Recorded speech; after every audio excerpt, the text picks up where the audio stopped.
just like, yo, people wilding for no reason. Like, I'm literally not doing anything. That the lady had told my teammate, go home, go back to where you belong, boy. You're powerless. Like, what really could you do?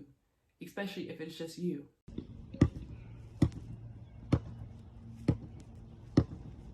Hey y'all, welcome back to my channel. So today I wanted to talk more about the racism I've experienced playing overseas, at least in my current country.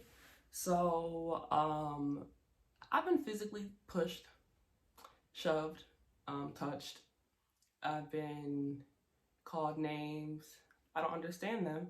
The only reason I know what they're saying to me is because I've taken videos and I've had teammates translate for me, which I'm gonna try to add those video clips to this video.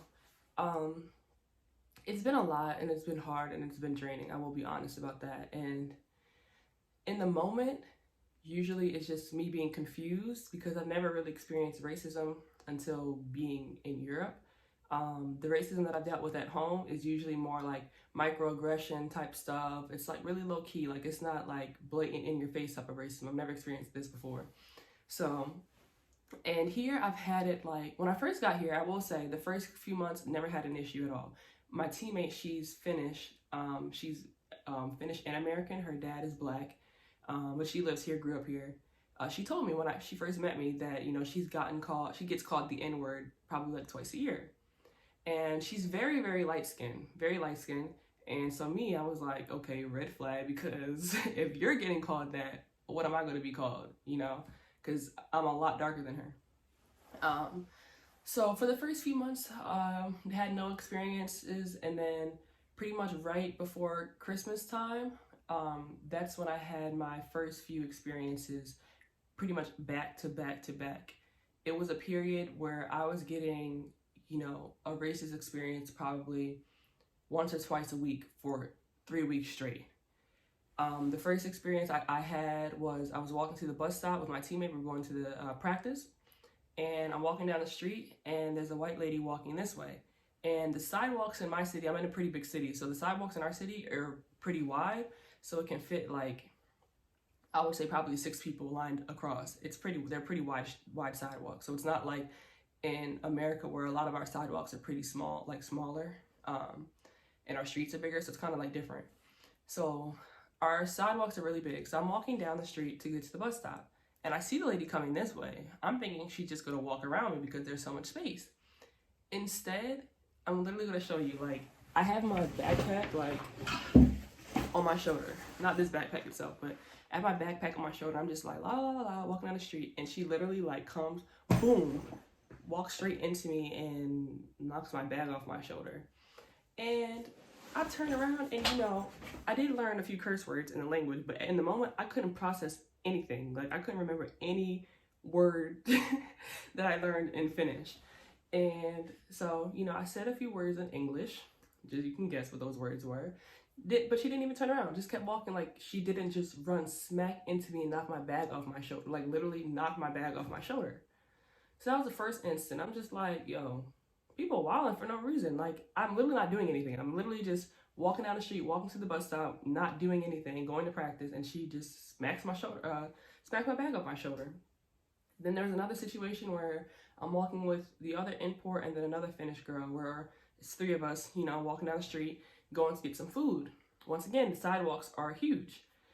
And I start hearing this guy, well, I didn't know it was a guy at first, but I started hearing this person, and I'm like, whoa. I'm like, this person is walking very, very close to me. And my teammate was like, yeah, I think it's a kid or whatever. So I'm just like, why? I'm like hearing footsteps, and it sounds like they're right on top of me. And I'm like, why is this person so close to me? Like, the sidewalk is huge. And then I see them in the corner of my eye, and now they're like next to me, like here. And I'm like, why are they so close to me? And then we walk a little bit more, and then they just step right in front of me to try to trip me. When I tell you the sidewalk is huge, I can't emphasize that enough. There was no reason for him to do that. There wasn't anybody else walking on the other side.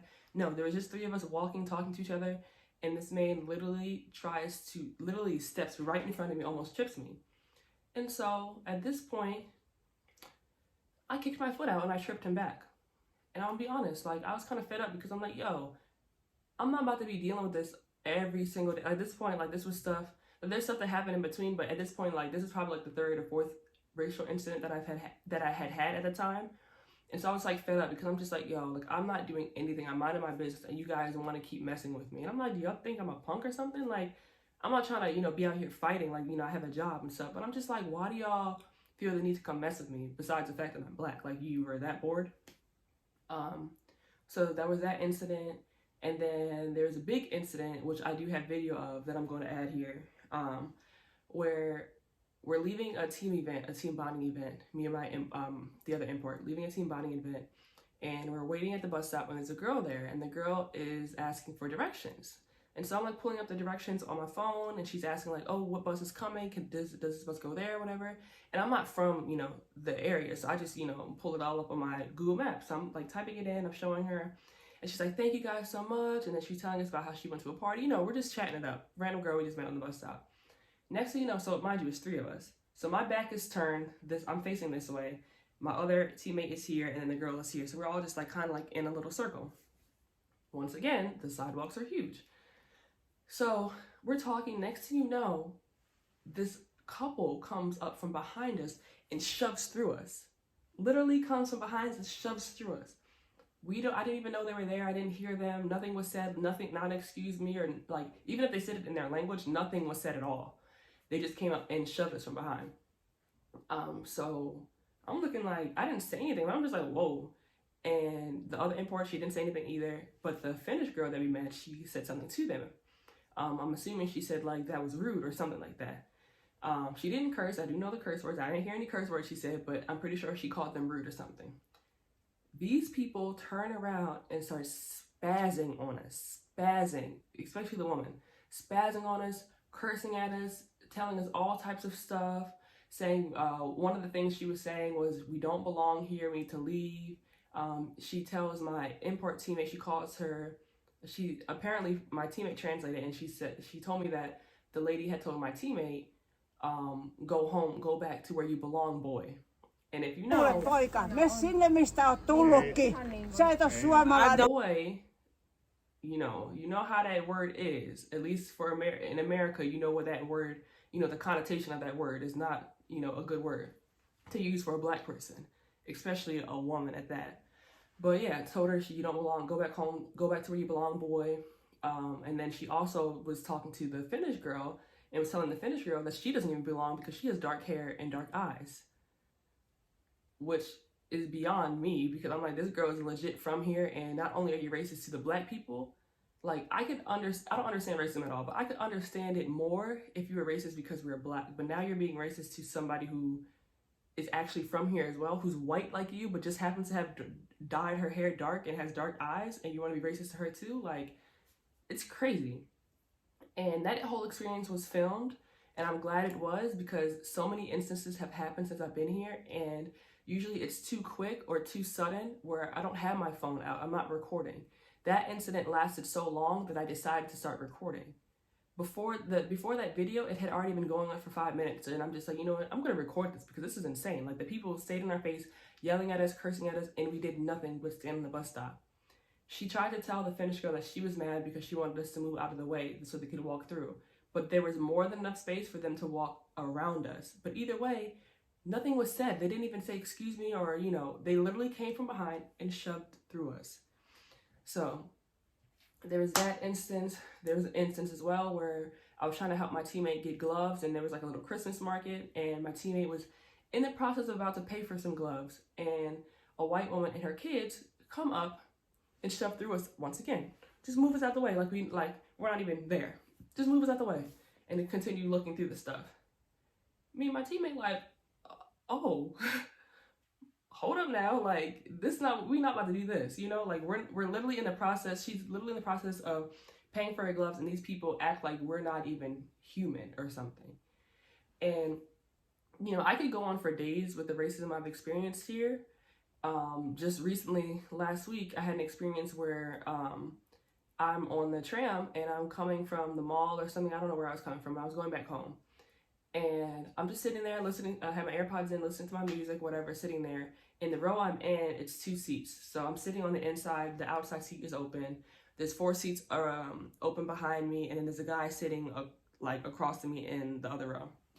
And next thing you know, this lady comes on the train and she's hitting my foot with her little stick. Like some people here walk around with like hiking sticks because it's like, it's a lot of snow and stuff or ice. So they carry these hiking sticks. So next thing you know, she's hitting my foot with her stick. And I'm looking up at her like, what? And she's speaking to me in Finnish and I'm just staring at her because I'm like, I don't know what you're saying. And she keeps hitting my foot. And so I move my leg over because I'm like, and I go like this, like, yeah, you can sit here. You know, I'm sitting on the inside. I'm like, yeah, you can sit here. So I'm going like this.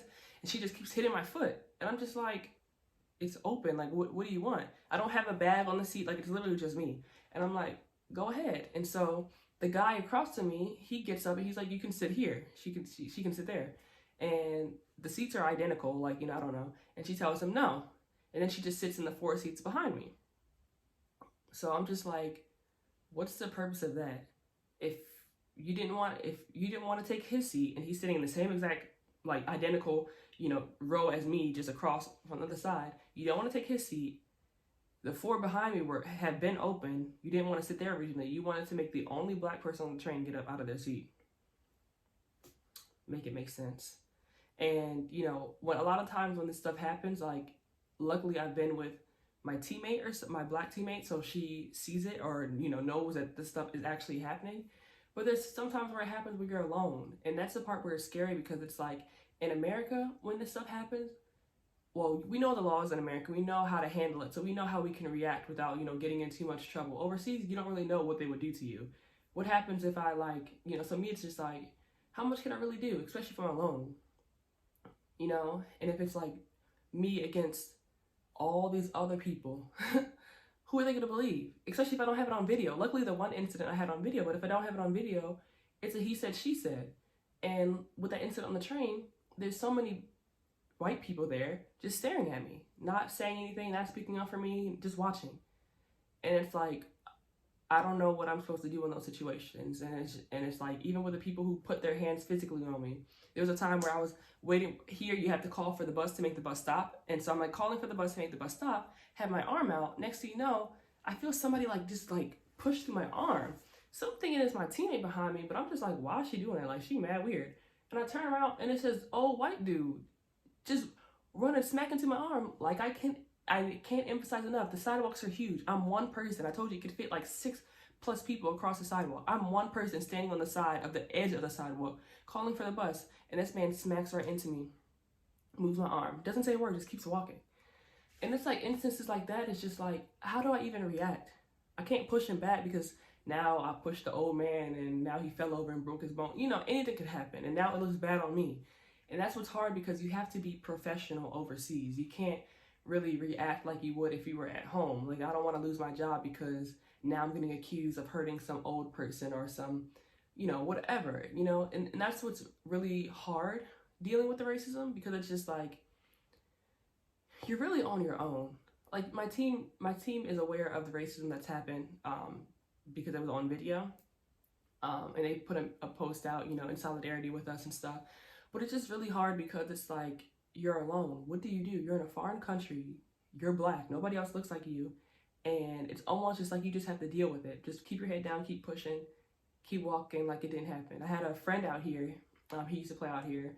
And he told me his first week out, he went out to a club or a bar. I mean, he got called the N-word. And in English.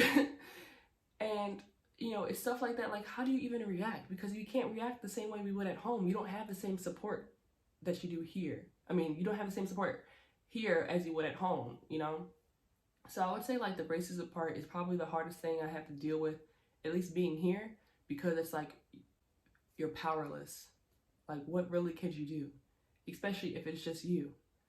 And it's one of those things where, like, I don't want to turn it into something big where I react and I hit the person back, and the next thing you know, them and their posse of racist people beating me up and all that stuff in the street. And so, you know, it is frustrating, it is difficult, it is hard. I haven't experienced much since the new year, but mostly because I don't really go out that much. Not because I'm afraid or scared, just because it's been snowing a lot and I had COVID a couple weeks ago, so I've been in the house. But it's draining, it's tiring, but it is something that, you know, you have to be prepared for it if you're going to go play overseas, because, you know, that stuff does happen. It does exist. It may not be as aggressive as I've experienced, but you may have people who don't like black people. And I've even heard of different games, you know, where the team isn't doing well and they have their fans calling the black players, monkeys, apes, all types of stuff just because they lost the game. So this type of stuff does happen, and I just wanted to make this video so you are aware of the situations that can occur. Not to scare anybody out of it, but just know, like, just to be prepared, like, this stuff does happen. And I think it's very important if the team you're working with or looking into has a protocol, a safety protocol. What happens if, you know, I get hurt, or if I'm getting some type of like incident like this? Like, what happens? What is the protocol? Who can I call for help? I think that's very important, because in some of these instances, I didn't call anybody for help. I mean, I probably should have, looking back on it. I didn't call anybody for help. I just looked at them like, girl, bye, you know, put my head down, let the little racist person go on their little rant, and I kept it pushing, you know. But I think it's important to have some type of protocol, know what the emergency numbers are. I didn't know what the, you know, in America it's 911. Here, I didn't know what the number is. But I think it's very important to know what to do in these situations for help. Because like I said, you can't react the same way you would at home. For one, because you're a professional, but two, because you don't know how they will, you know, how these people will handle the situation, because you are a minority. You are here by yourself. You're not even from here. So yeah, but I think like having somebody to talk to, sharing these experiences with somebody, to have some type of support, it makes it a lot easier. You know, having my teammate who's also black, who's also witnessed these things happen to me, and also, you know, her experiencing her own stuff as well. It's helpful, and it makes it go by a little bit easier. So yeah, that's about it that I have for my racist stories, at least right now. Like I said, it's January, it's season not over yet. But my teammates are very supportive. Don't have any issues with my teammates. It's just 2 black people on the team. But all my teammates are very supportive. They reached out when the video went viral. They reached out, supported us. Even the men's team as well were very supportive. And yeah, and I think that speaks value, because it would feel really bad to not have my team have my back, and I'm, you know, playing my hardest and my team's not supporting me, you know. So it's really nice to have my team have my back, be vocal about it, you know, post the stuff on social media so it can bring awareness. And I think that's the first step. And, you know, hopefully, you know, in the next couple years or so, this stuff will be more rare, especially if we're bringing foreigners to your country to help perform and help, you know, your team get better. Hopefully this stuff will become more rare, and, you know, players like me can focus mostly on basketball and not have to worry about basketball and racism and walking down the street and dealing with, you know, being called the N-word. So yeah, that's about all I have for my stories today. Thank you for tuning in to my channel. You can like, subscribe, leave any comments, any questions, I'll answer. And yeah, tune in for my next video. Peace.